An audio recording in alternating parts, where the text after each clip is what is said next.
Om Swastiastu, Om Namo Shio, Om Namo Buddhaya, salam sejahtera untuk rekan-rekan semua. Semoga dalam keadaan sehat walafiat dan berbahagia. Pada kesempatan kali ini, saya ingin berbagi kembali karena besok kita di Bali akan melaksanakan upacara Tumpek Landep. Jadi di hari itu kita akan mengupacarai pusaka-pusaka dan saya berada di ruangan pusaka. Jadi tidak hanya keris pusaka yang akan diupacarai besok, juga artefak-artefak lainnya, misal genta dan lain sebagainya juga diupacarai. Jadi di hari ini, malam ini, sebelum hari Tumpek Landep, kita akan mempersiapkan pusaka-pusaka ini untuk dibersihkan. Jadi besok siap untuk diupacarai. Adapun persiapannya adalah sebagai berikut. Nanti saya akan perlihatkan.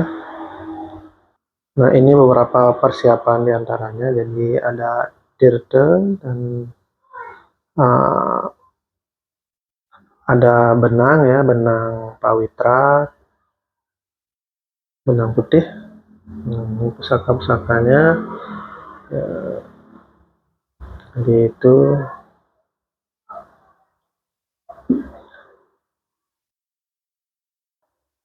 Jadi artefak genta kuno juga kita upacarai, jadi dipersiapkan juga. Ini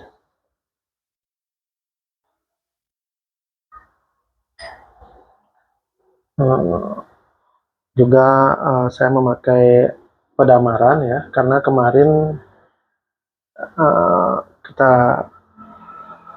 pakai jadi ada sisa minyaknya, jadi ya, pakai lagi dengan gelas ini. Kemudian ada pecandangan. Pecandangan itu isinya sirih, pinang, kapur, gambir. Dan juga benang kebas artinya bermakna kasih sayang dan kesucian. Sebut Sanskertanya pawitra ya. Lalu tidak lupa ini tirta ya. Tirta ini sudah sudah berisi gerusan air dari cendana.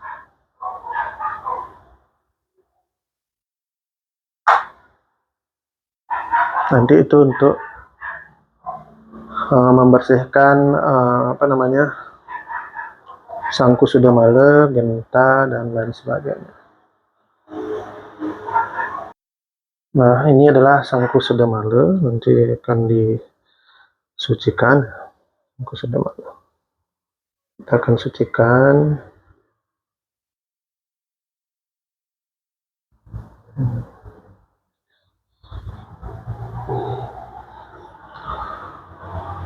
Nah, saya mungkin nanti juga berbagi tips-tips bagaimana kita mulai dalam membersihkan pusaka. Mungkin dalam video ini saya akan perlu sendiri, butuh fokus. Jadi mungkin saya akan berbagi tata cara meminyaki pusaka. Nah, ini adalah sebagai contoh, ini adalah keris kecil. Yang ini biasanya kami pakai di keluarga, misal pada upacara medius atau otonan ya. Kita pakai ini. Jadi disematkan di sini, di dada.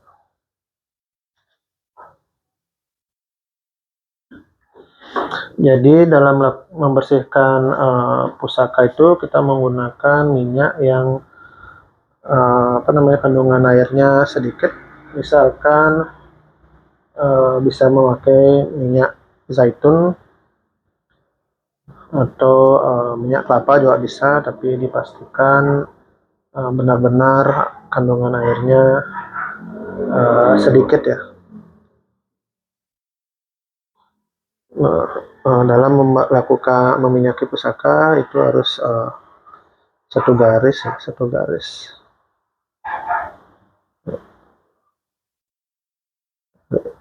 Garis lurus-lurus semua begitu, ke bawah ke atas.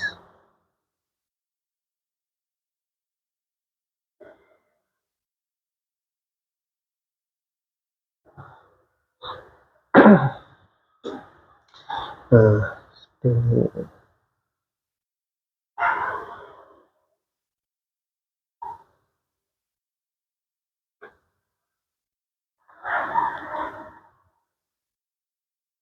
Jadi meminyaki pusaka itu penting ya dilakukan uh, periodik. Jadi jangan menunggu jangan menunggu upacara upacara tumpuk landep baru diminyaki, karena tumpuk landep itu jatuhnya setiap 6 bulan sekali. Jadi kalau di kebiasaan kami tiap purnama juga kita kita minyaki, karena pada momen purnama itu kita memang melaksanakan upacara juga kepada pusaka, menyucikan pusaka di momen hari purnama, rayanan purnama kita sebut di Bali. Jadi di sini ada pusaka yang boleh dimiliki oleh garis yang dituakan atau penglingsir di cabang atau di keluarga kami ya. Karena tiap keluarga memang merupakan percabangan dari leluhur yang lebih ke atas ya.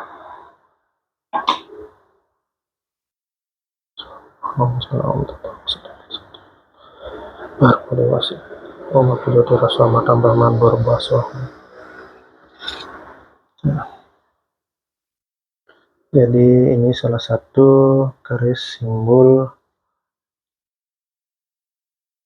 penglingsir ya, sebagai penglingsir.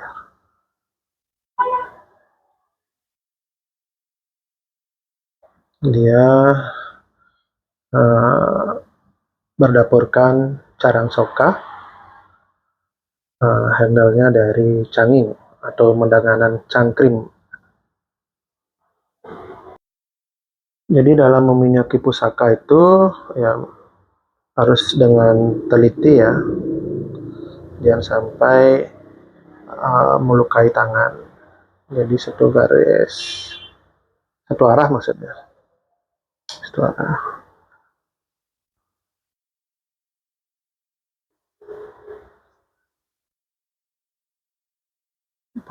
Pastikan gini, semua mendapat minyak ya secara merata.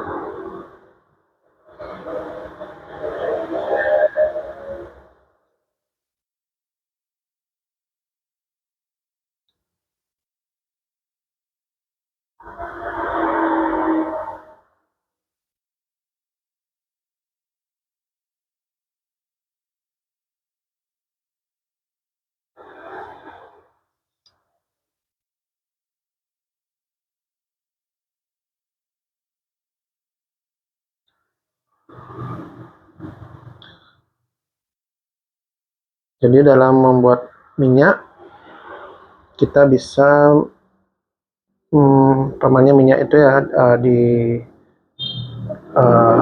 dimasak lagi ya, sehingga kandungan gininya hilang, airnya. Pada saat itu digodok itu kita campurkan wewangian, misal dari akar wangi dan lain sebagainya, dimana bisa diperoleh ya. Untuk bahan-bahan tersebut itu kalau di Denpasar itu bisa dikerenang ya. Bisa ditanyakan pada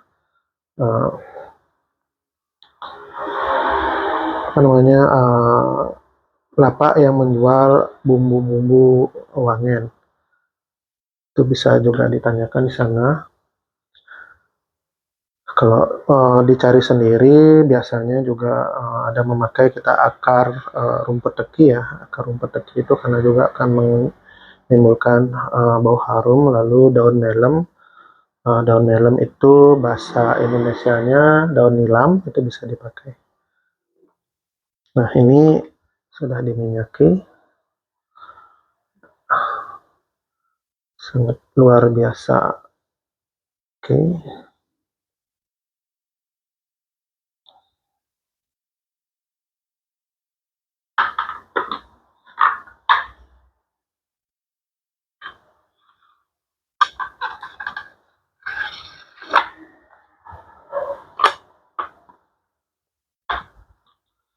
Lalu ini juga salah satu pusaka simbol sebagai apa namanya yang dituakan atau penglingsir. Om Baram Baram Saham Maham Jana Om Tapam Satyam Tatsavitar Varana Marva Dewa Silimalana.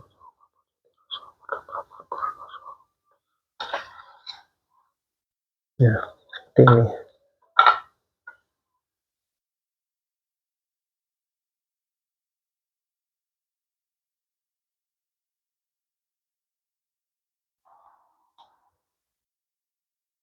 Dalam meminyaki pusaka memang yang saya sebut tadi itu harus telaten dan hati-hati ya.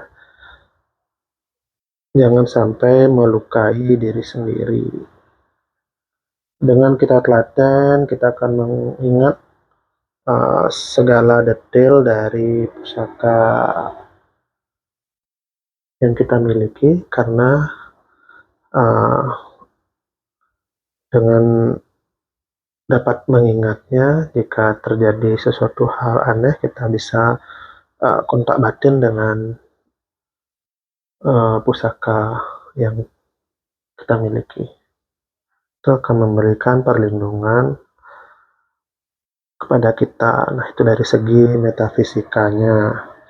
Tapi dari segi logis, ya, atau nanti ada orang mengambil, kita bisa mengetahui bahwa itu pusaka milik kita. Begitu. Jangan sampai pusaka itu pindah tangan kepada orang yang tidak semestinya ya.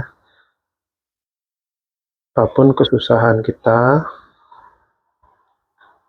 seyogyanya jangan sampai memindah tangankan pusaka yang ada di keluarga kita, karena itu barat leluhur kita sendiri. Sebab leluhur kita yang memiliki keris tersebut, sebenarnya keris itu dibuat menurut replika dari yang bersangkutan. Leluhur awal kita yang mendapat atau memiliki keris tersebut. Karena dalam membuat keris, namanya saya memohonkan keris kepada seorang empu sakti, jadi itu tidak dibuat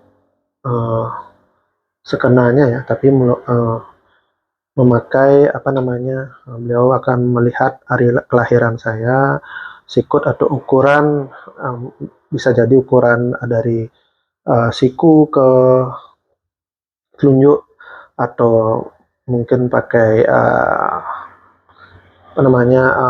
ukuran jari dari saya sendiri, sehingga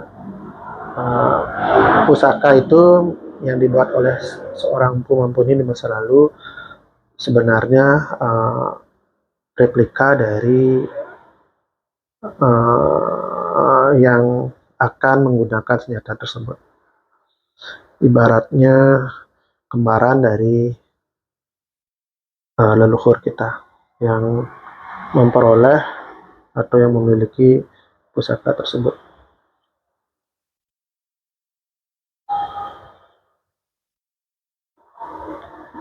Jadi demikian dulu. Nanti di video berikutnya saya akan memperlihatkan bagaimana prosesi membersihkan atau menyuci Genta dan Sangku dan artefak lainnya. Sangku atau Siwamba sudah malu. Jadi momen ini kita hanya beri minyak karena besok juga setelah di apa namanya dilukat, kita akan minyaki lagi atau sekah. Jadi meminyaki hari ini untuk meminimalisir kemungkinan nanti berkarat ya, karena besok akan dimandikan istilahnya, melukat ya keris itu dengan tirta suci atau air suci. Jadi tentunya hari ini sebelum hari H semua pusaka dibersihkan dan diminyaki.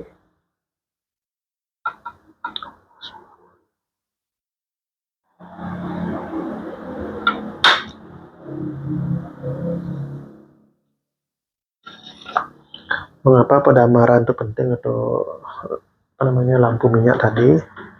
Itu secara logis nanti untuk menyalakan dupa kalau seandainya dupa itu habis, karena wewangian itu juga membuat kita merasa lebih rileks. Samping itu wewangian itu juga akan memberikan vibrasi yang baik ya terhadap sekeliling. Sebab pada momen ini sebenarnya momen sakral sehingga dewa-dewi pun hadir. Jadi para dewa-dewi menyenangi hal-hal yang baik, terutama bau-bau harum. Sehingga dimanapun pewangian itu penting. Jadi, seperti rekan-rekan memerlukan parfum. Di kebudayaan apapun, di agama apapun, di acara apapun, mereka pasti ada momen dengan menggunakan wangi-wangian, baik berupa asap atau apa. Misal di Arab, mereka juga memakai menyan ya. Menyan itu juga mereka bagi-bagikan asapnya, semua orang bisa. Itu juga bagian dari kalau kita di Bali untuk menyucikan. Baik, demikian dari saya tutup dengan Paramasanti. Om Santi Santi Om.